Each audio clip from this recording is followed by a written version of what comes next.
أعوذ بالله من الشيطان الرجيم. بسم الله الرحمن الرحيم. أشهد أن لا إله إلا الله وحده لا شريك له وأشهد أن محمدا عبده ورسوله. اللهم صل على سيدنا محمد وعلى آله وسلم. Alhamdulillah wa syukurillah, kita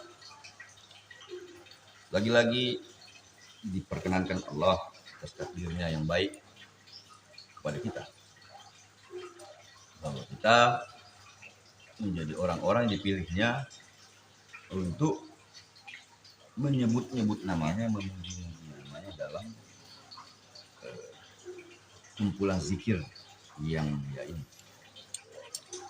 Saya selalu ingin mengingatkan kepada semua bahwa ini adalah sebuah karunia yang luar biasa besar, yang oleh karenanya kita adalah orang-orang yang semestinya paling bersyukur di zaman ini. Tidak ada kumpulan yang hari ini diizinkannya berzikir dalam sehari 2 kali dalam kumpulan ya. Umuran seperti kita ini, murid-murid Syekh Abdul Qadir yang saya dengar selain kita, mungkin mereka seminggu sekali. Mudah-mudahan Allah memberikan mereka kesempatan untuk melakukan zikir seperti ini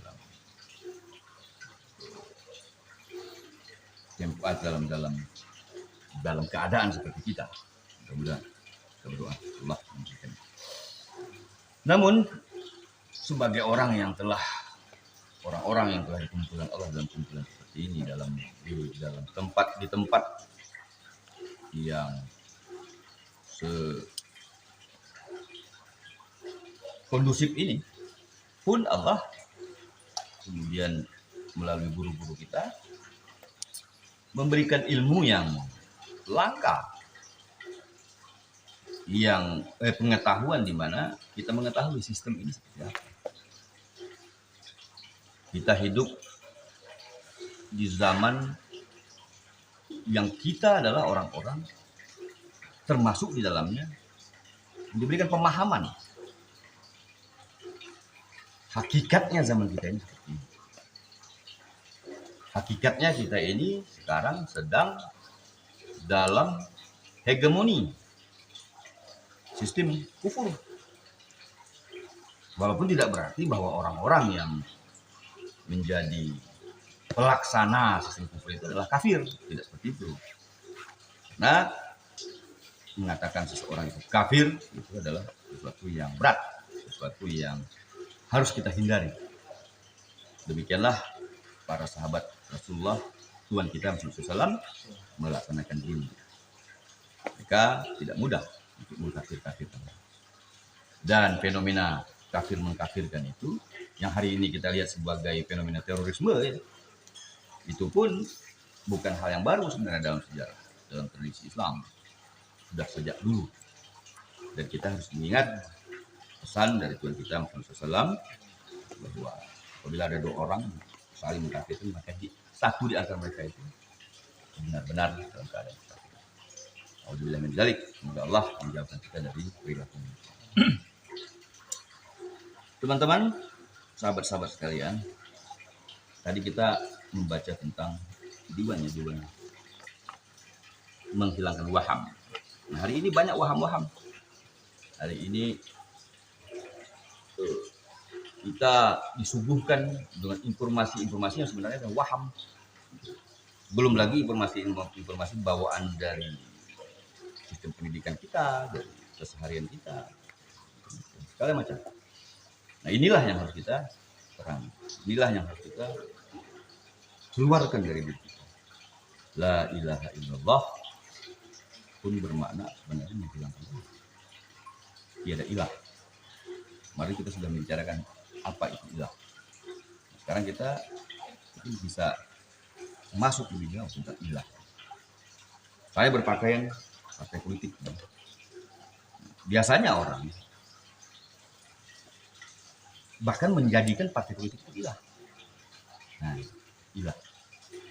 Hati-hati, kata Syekh Jalul Rumi, hati-hati terhadap apa yang engkau paling cintai. Karena yang engkau cintai itu adalah yang kau sembah. Ilah adalah yang kau sembah. Adalah yang kau sediki. Ilah adalah yang engkau patuhi. Ilah adalah yang engkau ingin dekat selalu dengan. Maka cinta lagi-lagi membawa seseorang seperti apa yang disampaikan oleh Syekh kita, Syekh Umar Ibrahim Fadiloh, bahwa kalbu manusia ini hanya dikendalikan oleh dua hal, cinta dan takut. Cinta. Maka kita harus selalu berdoa, selalu meminta kepada Allah agar kita hanya mencintainya saja. Cinta-cinta selain cinta kepada Allah itu adalah cinta sebagai perwujudan cinta kita. Saya ingin mengulangi lagi apa yang disampaikan di kitab Sarah Bursyidul Mu'in, ya, disampaikan oleh Syekh Ali Laraki tentang sebuah hadis Umar, bahwa Rasulullah SAW pernah duduk dengan Sayyidina Umar, tuan kita Umar itu Khattab. Lalu Sayyidina Umar berkata, ya Rasulullah, aku mencintaimu, sangat mencintaimu, sampai-sampai tidak ada lagi yang kucintai selain engkau, melebihi engkau, kecuali jiwa yang ada di antara dua rusuk, maksudnya jiwanya sendiri. Rasulullah kemudian menyampaikan kepada Sayyidina Umar bahwa berarti belum sempurna iman Sayyidina Umar bin Khattab. Setelah kemudian Sayyidina Umar bin Khattab berkata, ya Rasulullah, aku sekarang lebih mencintaimu, sangat mencintaimu, tidak ada yang lebih kucintai selain engkau, termasuk jiwa yang ada di luar rusuk. Maka Rasulullah berkata, telah sempurna iman Umar. Syekh Umar mengingatkan, pernah bertanya kepada saya, sebenarnya kondisi apa yang kau inginkan, Yasir, mengikuti tasawuf, belajar tarekat, mengikuti Syekh, jadi apa yang kau inginkan, kondisi apa, kalbu siapa yang kau inginkan? Waktu itu ya seperti biasa saya tidak pernah berani untuk menjawab. Saya kembalikan kepada beliau. Kita mengejar kalbu para sahabat Rasul. Dan suatu ketika Syekh Abdul Qadir berkata, apa itu futuah? Apa contohnya? Ya sahabat Rasul, para sahabat. Dan puncaknya adalah sedek. Kata Syekh Umar, sedek, tulus. Apa yang kau ucapkan, apa yang kau katakan, dengan seluruh jiwa raga. Sedek. Sahabat Rasulullah tentu adalah orang-orang sedek. Dan yang puncaknya adalah Abu Bakar. Kita ketahui bahwa Sayyidina Abu Bakar digelari oleh Rasulullah SAW dan kita sebagai sedek. Nah, kalbu mencinta tadi, mencintai Rasulullah SAW, mencintai Allah, gitu. Karena tidak mungkin kita mencintai sesuatu yang tidak nampak begitu saja, kecuali melalui yang nampak, yaitu melalui Rasulullah SAW. Dengan demikian kita bisa mengimplementasikan apa itu cinta. Maka menumbuhkan cinta kepada Rasulullah SAW adalah jalan kita. Kita ingin maju sedikit. Tadi berkata bahwa la ilaha illallah Muhammad Rasulullah. Maka tidak ada yang kita cintai sebenarnya kecuali Allah. Kita ingin menghadirkan yang hak untuk orang banyak, untuk diri kita, untuk keluarga kita, dan orang sekitar kita, dan kemudian membangun sebuah order, katakan. Itu pun bukan, tidak boleh, tidak tepat kiranya, karena kita dendam kepada situasi ini, bahwa kita adalah orang yang teraniaya segala macam. Bukan seperti itu. kita menginginkannya karena kita mencintai Allah, kita mencintai Rasul. Maka apa yang dicintai oleh Rasulnya menjadi kecintaan kita. Kita ingin mewujudkan masyarakat Ahlul Madinah karena kita mencintai Rasulullah SAW. Kita ingin pantas di hadapannya, walaupun tidak akan pernah pantas. Syekh Umar berkata, apapun yang kau lakukan di hadapan Allah tidak akan pernah cukup untuk membalas, untuk membayar apa yang telah diberikan. Bahkan terhadap risalah Tuhan kita Muhammad SAW, apapun yang kita lakukan tidak akan cukup untuk membayar cahaya yang telah diberikan. Namun kita hanya ingin tentunya mengimplementasikan cinta.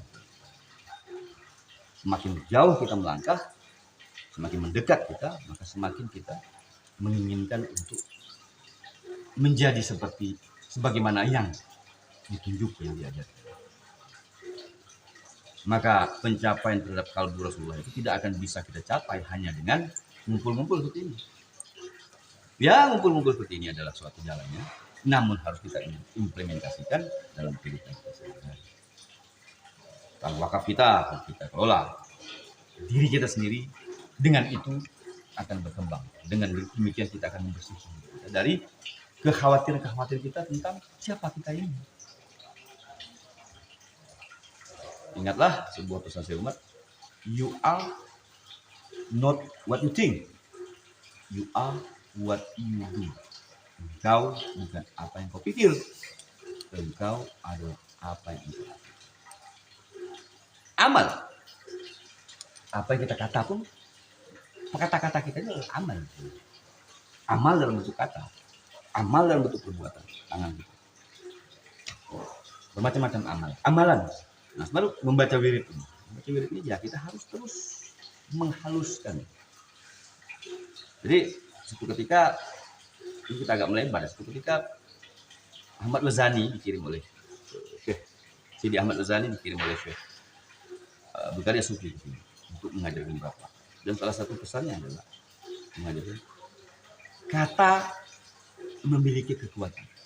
Kata itu ada power. Maka kalau kita berkata, katakanlah dengan tepat. Dan rahasianya adalah huruf Arab ini oleh orang tua kita zaman dulu. Saya tidak mengerti kenapa sih orang tua zaman dulu huruf Arab itu seperti sesuatu yang harus dihormati. Ternyata huruf Arab ini adalah huruf yang bukan karang-karangan belaka. Dengan huruf inilah Al-Quran dituliskan. Maka wajar kita menghormati karena kita mencintai siapa yang mengkalamnya. Ingatlah bahwa Quran adalah kalam Allah. Dan Allah berkata, kun. Ya kun. Maka kata-kata Allah memiliki kekuatan. Begitupun kata-kata kita. Bismillah. Di mana rahasianya? Katakanlah dengan tepat. Rahasia lagi, Umar kata Allah. Dari situ kita akan menyibak hal yang lain. Allah. Bayangkanlah tulisan itu. Bukan karena kita menyembahnya, tapi begitulah sebuah kata memiliki power pada saat engkau mengetahui seperti apa tulisannya. Jangan dikira Rasulullah SAW tidak tahu menulis, tidak tahu bentuk tulisan. Beliau mengetahui segala hal. Beliau mengetahui ilmu orang terdahulu, ilmu orang kemudian. Tidak ada dalam tulisan, dalam kaidah bahasa Arab itu alif, lam, mim. Itu kalau tidak diajarkan oleh Rasulullah, begitu tulisannya tidak mungkin orang mengerti cara menulis. Maka mengatakannya dengan tepat, membayangkan tulisan, atau meletakkan huruf itu dalam kalbu menjadi hal yang penting. Maka kata-kata kita akan memiliki power. Saya ingin mengulangi juga satu kalimat pendek dari Syekh kita Syekh Abdul Haq ini, bahwa kata yang berasal dari kalbu akan sampai kepada kalbu. Ya Allah ya Tuhan kami, tambahkanlah bagi kami ilmu. Ya Allah ya Tuhan kami, cukupkanlah kami. Bismillahirrahmanirrahim. Alhamdulillahirabbil alamin. الرحمن الرحيم مالك يوم الدين إياك نعبد وإياك نستعين اهدنا الصراط المستقيم صراط الذين أنعمت عليهم غير المغضوب عليهم ولا الضالين آمين سبحان ربك رب العزة عما يصفون وسلام على المرسلين الحمد لله رب العالمين.